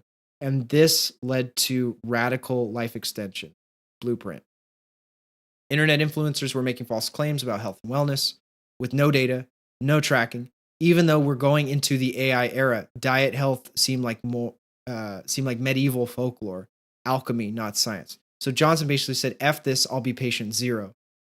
So essentially it's like you get all these conflicting points of view on what is actually healthy. And this is okay, I'm going to definitively do it by going to the extreme, which like, okay, I get it. Preventing is easier than dealing with the consequences later in life. Amen. Rather than saying don't eat eggs, Johnson hired a team of people to apply peer-reviewed studies to him and measure changes in his organs, muscle mass, and other biomarkers to see if eating eggs or not actually drove KPIs. I'm not sure what KPIs is. Week-on-week improvement, like a startup. Digital marketing teams take it for granted that you let the data speak. You run the best performing ad that drives a response. Johnson simply applies this to health and wellness, which is reasonable because every individual is very different, so blanket statements are dicey. Also very true. His experiment largely worked. He lost a ton of weight, gained a bunch of strength, while restricting his calories and improving most of his biomarkers. He maybe doesn't look young, but he's strong, fast, and feels good on a daily basis. He also overcame lifelong depression, which I think is kind of a primary issue that we need to solve. It's like a baseline fundamental that all the other problem solving will stack onto. And that, in my opinion, comes from just good sleep. If I were to make a blanket statement about anything, unless there is some weird ailment I'm unaware of that is caused by sleeping, the proper amount, I don't mean oversleeping, like, because that will do bad things to you too, but the proper amount causes a problem, I will say everyone needs correct sleep. It's everyone. That is probably the only absolute I will ever say.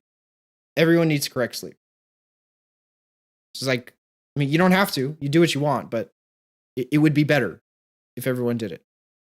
Compared to feeling like crap all the time running a startup, this led to him to a philosophical concept. The idea is that people like Elon tell us that we need to sacrifice ourselves for our technology, skeletons on Mars, when it's far more reasonable to let tech serve us. I think there are arguments on both ends, but I understand this one. When AI enters the picture, the argument for this is even stronger because basically human cognition won't be at the top of the food chain in 5 to 10 years. He's already seen crazy stuff in his biotech portfolio, and it's only going to get more wild with AI. Why is this? Dude, AI is like, man, what a weird change that we're all going through right now. I'll be back. I'd go for a bit. Yep. No worries, man. Bryan understands this with a concept he calls zeroth principle thinking. Basically, the number 0 was outlawed or didn't even exist in most cultures, and major tech progress was only possible until it was discovered. AI will invent more things like the number 0. So concepts that we never considered are things that AI will invent. I'm following so far. If you are not, just let me know and I'll do my best to try to explain it. So underneath Blueprint is the idea that the real goal of humans in our current era is simply don't die. Because AIs will apply zeroth order thinking to our health and make step changes in how long we can live. If you survive the next 20 years, you might live the next 200. Yes, that makes sense. I've thought about this before. Like, was I born in the time that would change the way we live forever as long as you lived long enough to make it to that single point, right? So I totally get where he's coming from here. Me and my coffee and Monster Energy drinks are taking offense to your logic and reason. Panda, look, coffee is fine. Coffee is fine. Caffeine is fine. But like that stuff is poison. Stuff like Monster is once in a while it's okay. But regularly, and I'm just saying this because like I genuinely I care about you. But Monster Energy drinks is just I don't know. That's like taking a car and running it so fast that it degrades fat. Like it's just I don't know. I have a hard time with energy drinks like that. Like hardcore ones. I mean, I've had my share of Red Bulls. I love Red Bull. It tastes great and it gets you going. Like I remember Red Bull was such a major sponsor when I was doing free running. It still is. And I got into it because of that. And it tasted so good and it helped me feel motivated to really train and really do flips. But there is a cost I am paying for after every drink. It's kind of like the Half-Blood Prince, except less mystical. Grind culture, Elon sleeping in the factory, and consumer capitalism, as well as Calvinist Christianity, are basically death cults. We are encouraged to sacrifice ourselves for wealth, our countries, for our families, and so forth, but AI makes this obsolete. Death was a mutable assumption behind most societal institutions and our behaviors. That assumption seems even remotely likely to break into our lifetime. It's worth seriously rethinking or at least evaluating related financial, personal, spiritual assumptions. So it's basically what they're trying to say is there is a chance in our lifetime right now we will come across a health revolution like we have never seen before. And so it is worth considering maybe readjusting our worldview and our current habits to accommodate for living in that potential future, is what that means. Johnson's work, however, has an Achilles heel. It's an N of 1 study. So nothing he will ever do is likely to be statistically significant on a time frame that is interesting, because it takes months for him to change a single factor on himself, hence the social media blitz. So it's inefficient in the long term because we are working with a single person, and knowing what we know about health, changes take a long time to recognize. And we need to find a way to pick up the pace in order for the results to be valuable in a shorter period of time. I actually didn't have an energy drink today, just 2 cups of coffee and lots of water because I was in the shop all day melting in the heat. Okay, well that's good. Again, like caffeine is actually good for you. I never drank caffeine, Panda. I was always of the belief that caffeine was like this bad thing because it caused, like it caused you to be all crazy or whatever. And it's just kind of a inarticulate way of describing it. And then I did my research, and caffeine is actually good for you when used in moderation and used properly. It's an incredible tool. I drink it every day now, not a lot because I don't have a high tolerance for it, but it makes a positive difference. And I drink it in a properly apportioned time. And I feel good. So there's nothing wrong with that at all. And like I'm willing to say, like, if you want to drink energy drinks, then go for it, right? If that's what you want to do, it's to each their own. But I'll be honest, I don't want you to drink energy drinks, Panda, because it's just not good for you. Like the reward versus the cost is offset negatively. I think the cost is higher, in my personal opinion. Caffeine just helps me focus because I can't be on a stimulant for my ADHD. I think it helps everyone focus, honestly. Like if they can handle it, I think it helps everyone focus. So it's doing its job. I think that's great. The likely objective is to get a collective of people to share biomarkers and results. So the idea is to get more people on board to do research. Johnson's doing things like making leaderboards, making a scene, and gamifying life extension, because the only way Blueprint works is if it hits data scale. Too long didn't read, he isn't crazy. I think that's really smart. So you have someone who has a background in a tech startup, building a business, using advertising type strategies in order to get more people on board with something that would seem rather ridiculous. That's a sound concept. Seems to be working so far. I mean, we're very new into this, so I'm curious to see how this turns out. As an investor, I think his ideas are worth understanding. It could very well be that the AI era is the end of the McDonald's. So, no, not McDonald's. No. Like, if we could get rid of all fast food except McDonald's, I'd be fine. Carsonoli 44, what's good? Welcome. Hope you're having an awesome Monday. Please, let's just keep the McDonald's. I don't want to lose any of that stuff. And the possibility of defeating death is a bit like Pascal's wager. If there's a small chance he's right, the payoff is infinite.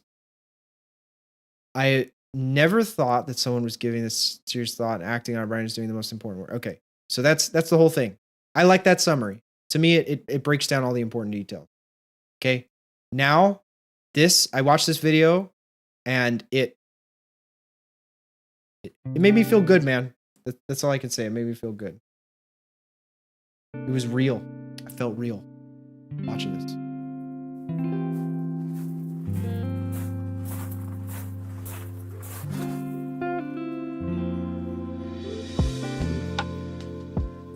Hi everyone, I'm just getting home. I agreed to be filmed today and I just had a laser treatment on my face. It looks like my face has a really bad sunburn. So just so you know, if my face looks all messed up, that's why. My body has a whole bunch of stuff too. Looks like scale. I got fish scale today. It's all from my back too. But what they did today actually is they had this laser. She was basically just like shaving off imperfections and scars. So we did it for the face. She also had a hair application, a laser for hair growth, and then we did the body as well. So I imagine today, that's just we're gonna film my cosmetic. night routine. A lot of people have asked about this, and specifically in the context of recently I shared on social media that I had an entire month of perfect sleep, 100% score using Bro, Whoop. He's the And sleep I didn't really have champion. the context on this, but I'll be honest, before I saw this, I didn't know there were leaderboards for sleep. Like, what? There's a competition? People are competing to sleep better than each other? How do I join that esport? Can I have a professional sleep esports team where we just all like gather in a room and everyone sleeps? Is that a thing? Can we stream that on well, actually people do stream it on Twitch. They get banned for it now. But they did. They were onto something. people were blown away that I was able to achieve not only 100% once, but for an entire month, every single day. A lot of people said that in years of wearing Whoop, they'd never achieved 100%. And so people are curious what I'm doing for sleep, and the nightly routine is really about prep for sleep. So I'm hoping I can share with you what I've been learning for the past couple years through a bunch of trial and error. What I have found is so I don't have to stand off to the side. My #1 priority in life. It's more important than anything else, because when I sleep well, life feels amazing and possible, and when I don't sleep well, it feels challenging and miserable. I'm going to walk you through the entirety. Okay, without repeating what he just said, I'm going to repeat what he just said. There is, if you kept the same awful, like if you have some skeleton in the closet or like some terrible thing that you do, even if you change nothing and just that, it would still be, in my opinion, like over a 50% change in your life. If you just fix the sleep, like just the sleep, nothing else, it would be insane. It would be insane. It would be insane. I'm telling you. Any luck on finding a financial backer yet? We got to get Carmen those Blackpink tickets, and I need my 20%. I'm trying, Panda. I haven't had time. I've been, been teaching. Financial backers are a little picky right now, I got to make sure I get my beauty sleep so I'm presentable for financial backers. You know what I mean? What I do on a nightly basis. Some of it is Blueprint protocol stuff, but a lot of it is really sleep preparation. When I get home, the first thing I do is I change my shoes. I have outdoor shoes and I have indoor shoes. This is a Bryan thing. It's not really a Blueprint thing. This is... All right, so I'm, when I walk into the house, I take off my shoes. My mom and I agreed after we did our remodel, no shoes in the house. Unless they're like slippers or something. But I don't have outdoor and indoor shoes. They're all just outdoor shoes. Like the hygiene standards of the world. These are the hygiene standards of this house, and we like to separate those two. I have my lunch bag with me. I have 2 meals. Wait, does he have New Balances? The hygiene. The only problem is there's no drip, man. What is this? There's nothing aesthetic about this. Standards of the world. These are my knees are killing me from standing here. And we like to separate those two. I have my lunch bag with me. I have 2 meals that I took with me. And so when I get home, the first thing I do is I'm gonna put this on the ground, not on the countertop. I eat everything by about noon, 11 a.m. to noon. And that gives my body about 8 hours to digest food. Okay, so that's the reason. I don't think I could. Resting heart rate is between 45. Like I said, maybe once in a while, but I could not do that regularly. When I do that, I would not want to do that regularly. Sleep. So today was for the third. Grandpa shoe. I think that's worth. You know what? You know what would be a better shoe, Panda? I'll show you a better shoe. Instead of those grandpa shoes.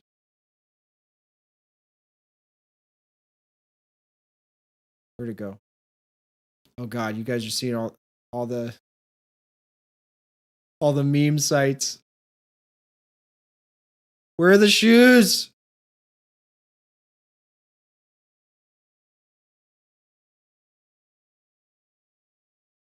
We've gone too far. We have to commit.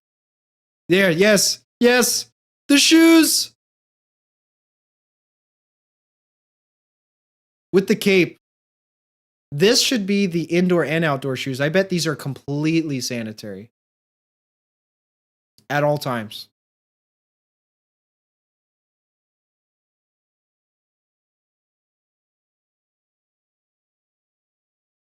It's perfect. It is perfect.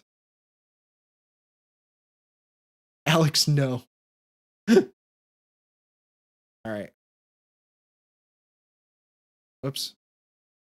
White beans, sweet potato, and some tomatoes. So I'm going to clean up these dishes. Talmadge and I try to maintain an immaculate house where everything is orderly. That's nice that we both agree on that. We agreed on this protocol that we'd have a proper labeling mechanism for the dishwasher. Clean workspace allows me to have I don't remember if when things are cluttered, I'm a bit bothered by it. It's a pretty small. See, I don't know if I'd go that try to far. I maintain don't think a I'd have a label for dirty or clean. organized Maybe. environment. It After we depends. get things cleaned up, I'll take a few pills. So I got diagnosed with hypothyroidism when I was 21 years old. Okay, here's one thing that I find a little inspiring. This dude is not perfect, right? Like he's not in perfect health and just, coasting and then continuing to perfect it as he gets more and more scans. Like he's gotten COVID, he has hyperthyroidism, he has bruxism, which I've had growing up, which is where you grind your teeth, among other things. And a lot of that stuff has either been reversed or is in the process of being reversed. So I think that's cool. It's a little bit more human than the 2 million a year. You know what I'm saying? What is with beans the last couple days? I don't know. Are there beans in this video? Levothyroxine and Armour Thyroid daily. Then I also take 81 milligrams of aspirin 3 times a week. There was some good evidence on that. And then right before bed, 80 I'll take milligrams of melatonin. aspirin. I take pills right when I wake up, and then I take it with my morning drink. I've heard conflicting studies about melatonin, depending on what you're using it for, and like melatonin tablets come with other things. I'd have to listen to Matthew Walker talk about it again, but basically he said it's not super effective for helping you fall asleep. I mean, if it is, it's placebo. It might be effective for jet lag, but there are other things in melatonin that are iffy. Again, it's just like no one can agree on what the actual standard is. And then I do it at lunch and then again tonight. So I guess I take pills like 4 times a day. You said he 5 eats times a white day. beans. Oh, I missed it. We're about an hour earlier than when I normally start the routine because we're shooting here. But I'll show you a couple things. I'll start. Oh, so he would start at with some 6:30. HRV therapy. Oh God, guys, it's 6:27. I gotta go.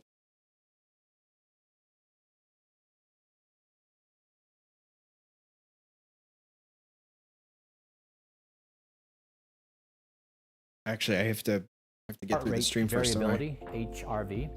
It is a representation of your nervous system. And so when you're stressed out and you're in fight or flight mode, you're in a heightened state of stress. And when you're chilled out and relaxed, you're trying to get your body to be in a more relaxed state. We've tried a lot of. I can see the sun setting right now. I can't wait to go for a walk. 15 or so. This one is from Parasim, and it attaches right here to. Okay, Panda.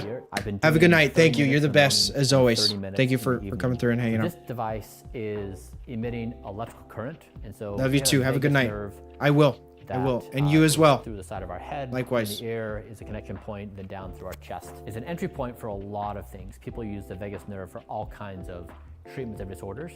And so by putting this thing here, it just electrically stimulates. So I can feel a really light source of electricity. HRV is a pretty significant biomarker for health and wellness. It also has very clear association with age. So as you're younger, you have a higher HRV. As you get older, your HRV goes down. And so over the past couple of years, I've been able to almost double my HRV. I started in the low 30s range, and now lately I've been hovering in the low 60s, which is a remarkable improvement. I think my low 30s probably represents where I was at in my life as an entrepreneur, accustomed to running myself into the ground, ragged, willing to work all night, with kids and trying to do all that stuff. And so now I've shifted my identity that I'm not that way anymore. I really prioritize other things. And my nervous system is really important to monitor because it really is it's a representation of how I'm doing internally, of how stressed I am versus how relaxed and stable I am in life. While we're here, I'll show you a few other things we've been experimenting with. 10 minutes before bed, I'll use, this is Pulsetto. And now we're getting into all the gadgets. And that's for 10 minutes. I've been doing that for the past week, and it's been really effective. This is iTier 100. I have a dry eye. I want to get to like some of the practical stuff. There was a thing he mentioned about sleep. Um,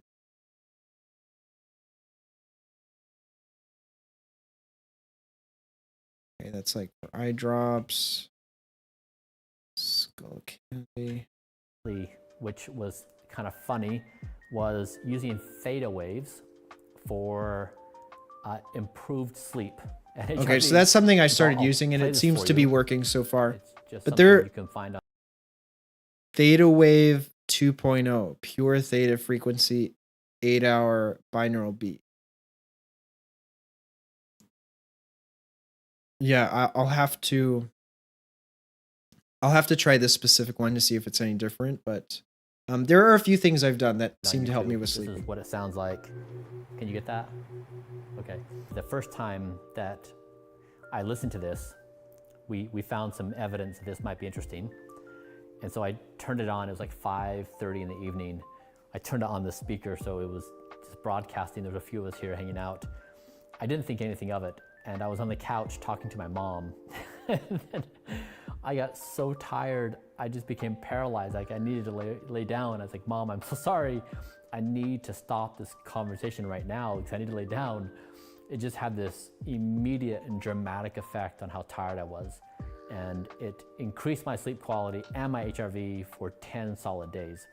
So we're still trialing this out. We need to see if this is sustained or if it's Okay, so it was up. for 10 solid days. It's an example of we're always trialing new things, and we're trying to find stability and permanence of the stacked process, because this nightly routine is the accumulation of a few dozen things that we've trialed that have worked, and we keep the things that have worked and just stack it up so that we get better every single week. But I guess the reason why I focus on this HRV therapy and the nighttime routine so much is I find that like the things I'm working on in life have such a small tolerance for error on emotions. And if I've had a bad night's sleep and I'm working on a problem the next day, in trying to think through something, like my obsession is the future of being human, the future of intelligent existence.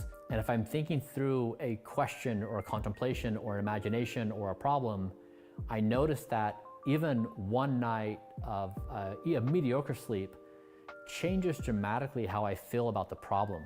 And the solutions that come up for that vary dramatically. And so it's why I take this routine so seriously. Okay, so this happened to me the other night. I have had 18 consecutive nights of going to bed at 9:30 p.m. and waking up at 5 a.m., except for one night. So this past Saturday, I went to a John Williams concert. Oh my God, Star Wars music was amazing. With my family, it was planned about a month in advance, like before I even started doing this 5 a.m. challenge. And so I was feeling kind of nervous because I knew I was going to get home later than midnight. I was going to be home later than midnight. So I was not going to be able to get the same amount of sleep that I was accustomed to. However, I was still going to wake up at 5. Even with less sleep, I was still going to wake up at 5. Apparently, it is better for you to maintain the same sleep wake schedule, even if your sleep is a bit off, and continue that into the next day rather than change it, because it will throw off the future schedule. And even though I had perfect sleep the nights prior, well, not perfect, but correct hours, I felt awful yesterday, the following Sunday, from that night event. And it made a big difference. It was a tremendous difference. Like going back to the reference I was talking about earlier in regards to like working on the paintball gun or building a PC and maintaining those things. The one night of bad sleep made me feel like everything, or I'm sorry. What I was comparing to was the troubleshooting. So you have a computer and you're troubleshooting an issue, and you reverse engineer the process. You go back and see if you can recreate the problem. That one night of bad sleep felt like recreating the familiar problem of feeling depressed, feeling anxious, like not being able to work to the best of my ability. And so it was eye-opening, even though it was a bad experience. And yeah, so I think I think that is the one pillar, if anything, that you should take seriously more. Like, you don't change your diet, if you don't change your exercise, that's fine. Just change your sleep. And so I hope that what I'm going to show you tonight really does help you establish whatever routine you do to stabilize yourself, because once you get there, it's such a beautiful and valued place to be. And you may experience what I did, 100%. where before 100%. I had this huge roller coaster of emotions. It had dramatic effects of whether I was cheerful or snippy or annoyed. Getting these basics right made life much more enjoyable. I think it made me a better person to be around. It feels more And I think it consistent, which dramatically feels improved feels what I'm good. able to try to contribute to the world. It really is worth the effort. There's probably like nothing else you can do in your life that's going to have a better yield for your conscious existence. I gotta play that again. That sentence right there, said it for me. Contribute to the world. It really is worth the effort. There's probably like nothing else you can do in your life that's going to have a better yield for your conscious existence. So dishes are Like put away, sleep will just HRV therapy improve is your commenced. conscious I've taken my existence. pills. And so next thing I Dude. would get ready for bed. So I'd wash my face, brush my teeth, and get ready to hang out with Talmadge. We have an hour every night before bed. We spend it with each other. It's our favorite time of the day. We read, hang out, we talk, we do whatever, but we're both ready. So then when bedtime arrives, we can just both walk upstairs and go get into bed. We don't have anything to do, because at that point we're tired and just want to get to sleep. Okay, so the idea is you Now do we're everything in the bathroom. We're going to get ready for before, bed. so you can just go to Seeing sleep. my face in the mirror in this light, it's really red. You don't do the practitioner I routine work with, right as you she's go been to doing this for sleep, 10 like years, right before you go to sleep. and You she spend said some she's time. never had before. someone who has a pain Sorry, I'm tolerance. been as live for high as 2 me. hours, I'm And losing so now that she has some comfort with me, she just she went all out. For skincare, we've been able to measure my skin age. We use a multispectral imaging device, so we're able to look at like 10 different so biomarkers. I'm gonna skip from a ahead. multispectral Really, this imaging was the important thing I wanted to talk tracker. about. It's interconnected with brain health and microbiome health. And So I do oral three things to be hygiene, successful. it's Like I would important. buy a sports mouth guard that was soft and chewy. I think it just encouraged me to do it more. We use this device. I'll post You get to this.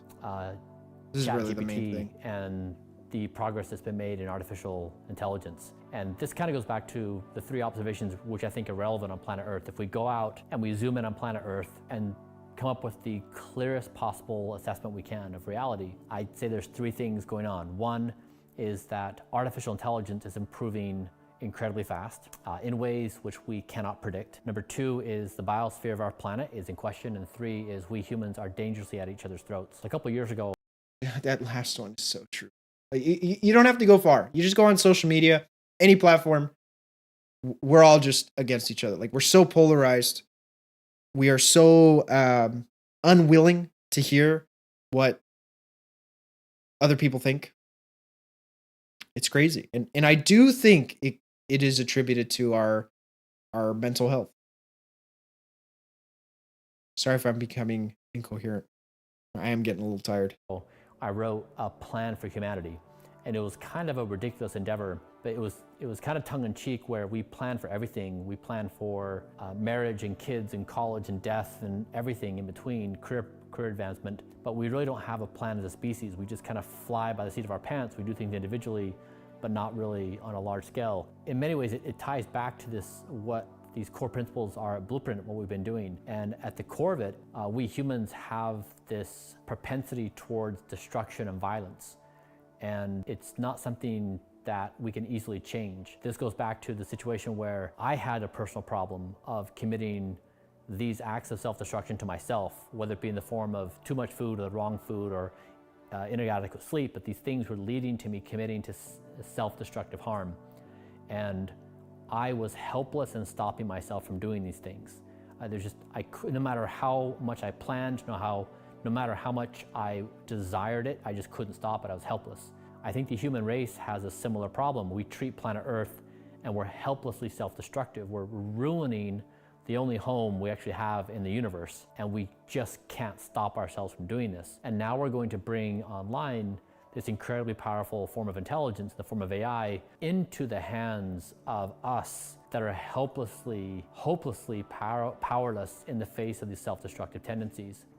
I don't know what exactly we do other than we just need to fire the version of ourselves that we know are helpless in the form. Yeah, it's like when you have a change that is of this magnitude, it's important to be of the most sound mind in order to properly assess and make the best decision possible for everyone involved in it. And that applies not just to what he's talking about with the planet, but also the fact that you have things like ChatGPT, Midjourney, all these AI applications that have fundamentally changed the way our workflow goes. As well, as an artist, it's like using something like Midjourney is a game changer.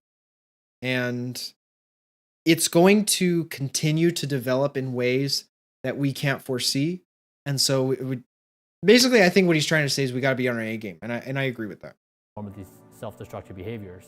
And that's kind of a wacky idea, but Blueprint kind of proves out this core concept where as an individual, I do things that are not in my best interest and I can't stop them.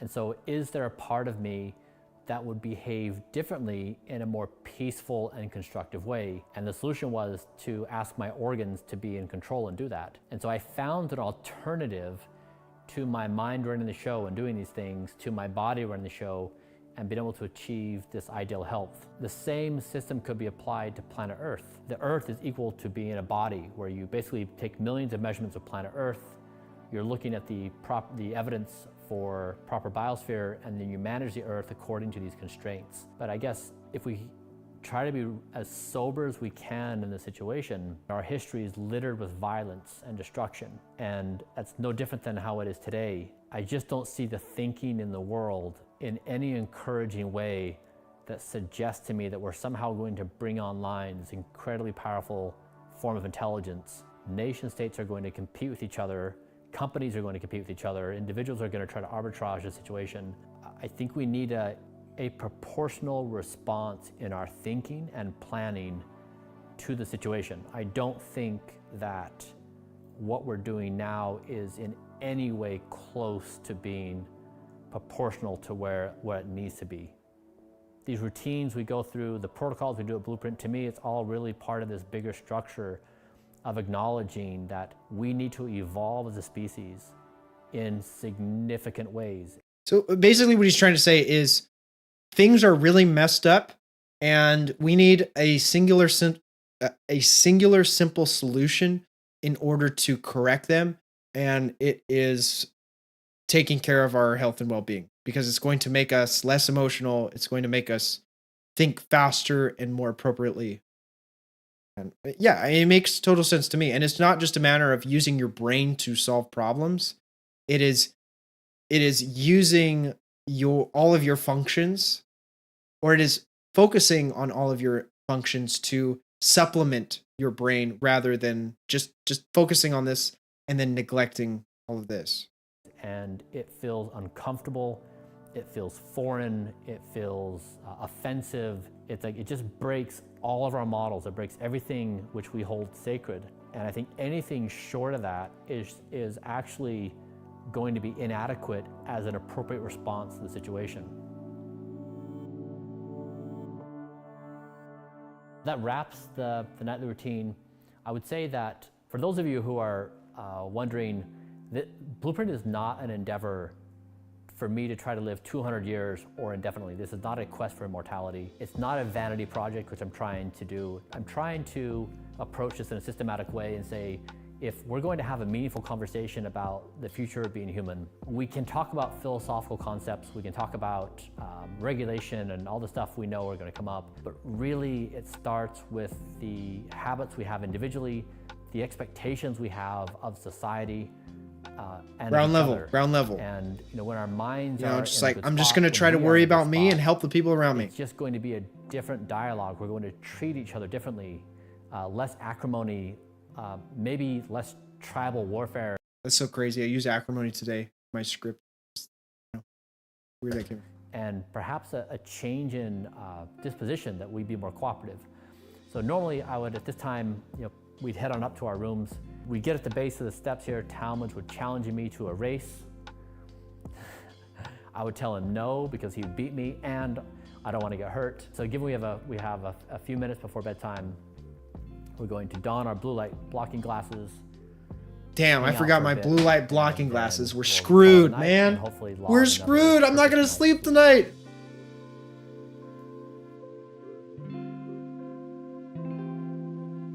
All right. I think that's awesome, man.